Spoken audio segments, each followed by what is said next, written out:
Aí, gente, acabei de chegar em casa, ó. Pra vocês que gostam de soltar foguete, que dizem que é não ao foguete, ó, acabei de chegar em casa.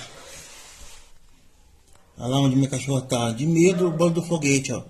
Vocês que gostam de soltar, vocês que dizem que é contra fogos, mas solta, aí pra você ver o resultado, ó. Tão contente? Vocês não pensam no coitado dos animais idosos, crianças, não? Olha o resultado aí pra vocês verem. Parabéns pra quem solta o foguete.